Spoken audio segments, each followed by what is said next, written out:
Hi, you guys. Welcome back. My name is Carrie Penny. I am the Happy Crafty Homemaker, and today we are going to be doing a quick review on the Addi swing hook. This was a viewer request. Someone actually had reached out on my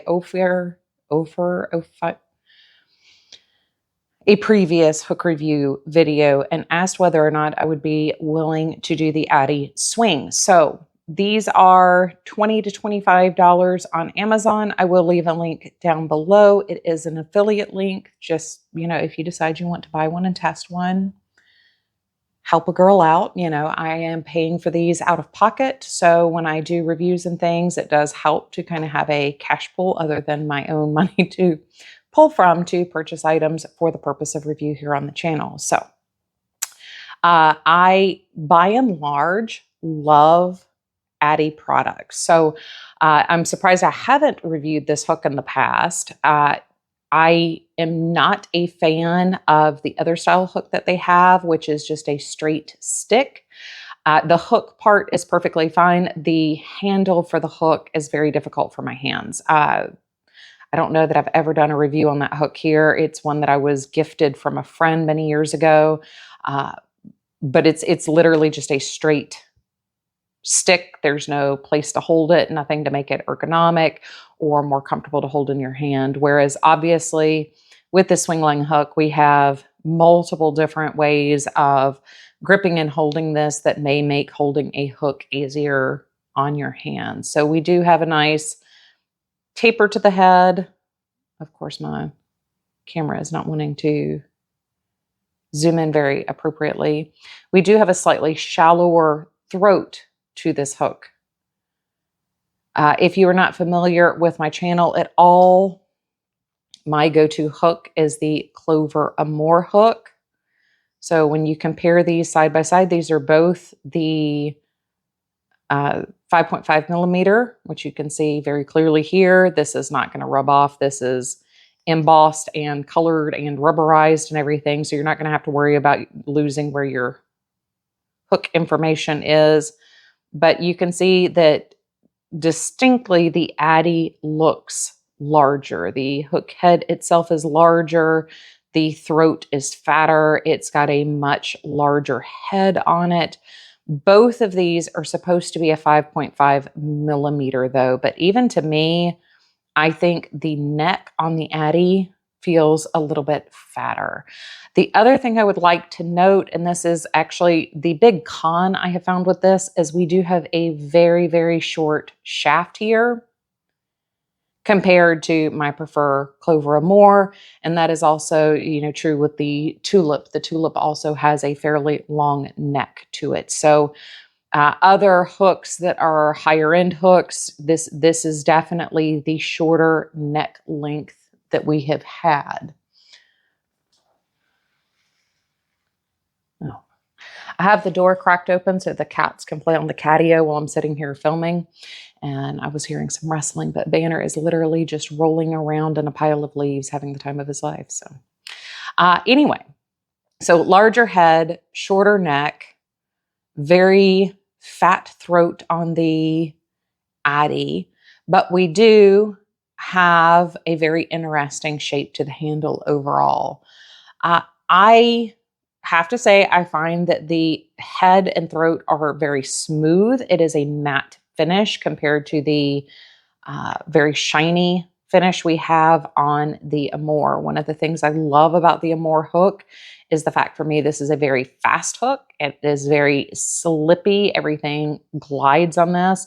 Everything from inexpensive acrylic yarns up to, premium Merinos. I've used every shape or every size just about within the metal hook heads. And I've used a couple of the plastics. But the matte finish on this Addi does mean it's a little bit slower compared to the Amore. It doesn't glide as much with the acrylic. Now, it did seem to be fine with the wool acrylic blend I was playing with it with. Word order is important when trying to communicate. So I use a modified knife hold, and This is a hexagon for the tutorial I've been working on with the solid granny hexie.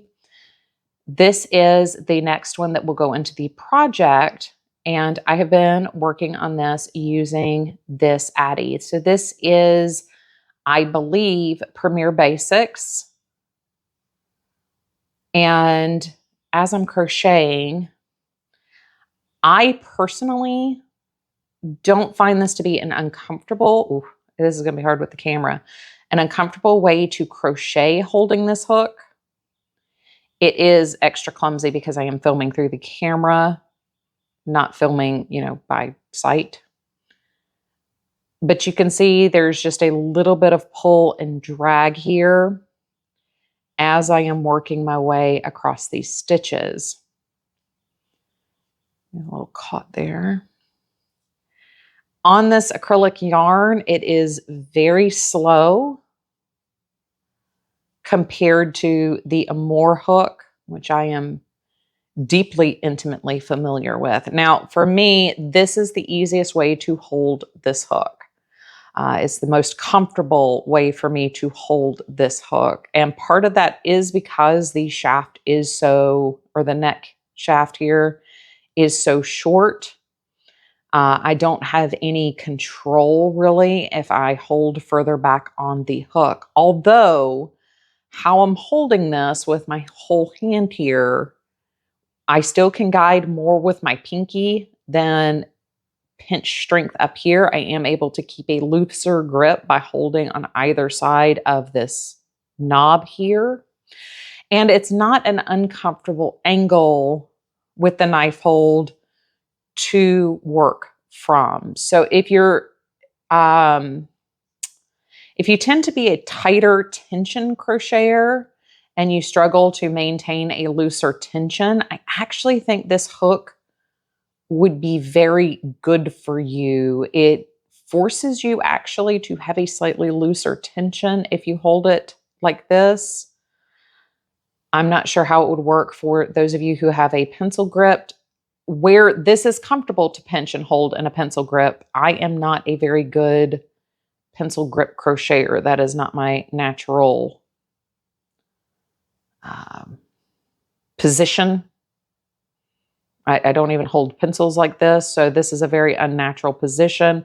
Although, because of the way the hook is shaped, using your middle finger to hold your yarn overs or yarn unders in place as you're coming back through your work, and especially if you are used to using both of your hands in motion, I think for a pencil grip holder, this would be incredibly comfortable. My natural inclination, though, for holding this is actually holding this way down here. But if I do that, because everything is up here, it's a little bit harder for me to maintain stitch tension with my yarn over if I hold further back down. So for me, I found pinching here, I don't rotate quite as much, which is what I naturally do. It's a little bit more wrist motion for me using this hook. But if you have a lot of arthritis in your hands and you don't have any issues with, say, carpal tunnel or anything, I don't think that would be a problem for you. The hook itself seems to be a very good quality hook. But as with a lot of tools, I think getting your comfort level and learning your tool better would probably benefit you. Now, I chose a 5.5 millimeter because that is my go-to hook size. That is the hook size I use the most. And I prefer when I'm testing out hooks to go with the one I use the most. So like if you're an amigurumi maker and say a G hook with worsted weight is what you normally use, if you're testing a new hook, I would recommend for you to obviously use a size G hook, not an unfamiliar size. These are definitely an investment at $20 to $25 a hook. So I would suggest choosing a hook size that you will actually get good use out of to test this out, where you can casually pick it up and use it in a normal project for yourself. I don't think as far as like garment making, blanket making, hats, scarves, shawls, things like that, you're going to run into any real issues using this hook if this is a comfortable hook for you to hold. If you are an amigurumi maker, though, that's not my wheelhouse. That's not my go-to style project. I do think in some of those tighter spaces where you're working on, say making little ears, little arms, little legs, and you kind of need to be able to work at a diagonal or more vertically into your work versus horizontally across your work because of space concerns, the breadth and girth to this hook may pose some challenges. If this is very comfortable for you to use, though, I don't think it will be a big deal. I think it's the kind of thing where you know what and how to maneuver your work better than I can predict for you. So those are the kind of things that I would be concerned with, especially with such a short shaft length between the handle and the base of the throat here. Now, as I'm coming to the end of this hexagon, I do have something very interesting I would like to point out to you guys about this. So like I showed you earlier, the width on this hook does appear to be a little bit thicker than my Clover Amour. Now, with my Clover Amour, I tend to be a very 2-gauge crocheter. Both of these yarns that I'm using for these hexagons are Premier Basics. Also, if you're interested in picking up some nice inexpensive acrylic that works well with most hooks, I would definitely recommend checking out my affiliate link in the description box down below for that as well.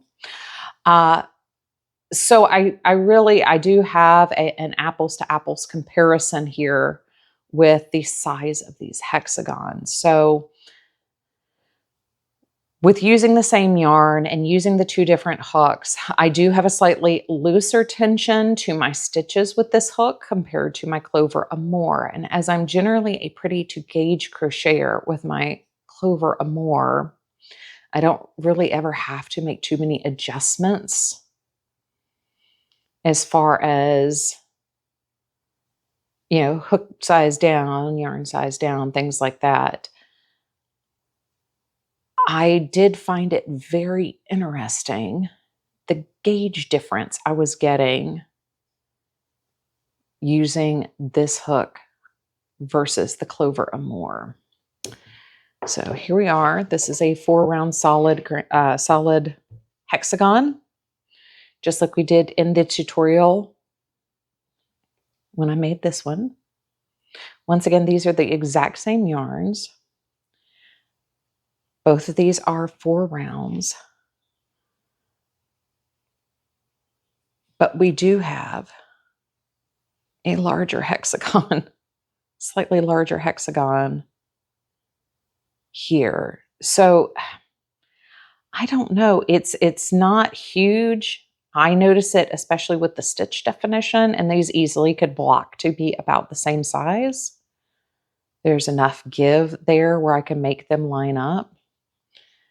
But it's interesting, and when you look at the stitches side by side, you can definitely tell like these double crochets are a little bit looser than these double crochets. I'm wondering if from the back you can kind of see a little bit more where those stitches just ever so slightly look a little bit different from one another. And I can feel like this is a little bit longer than the robe, which is really funny.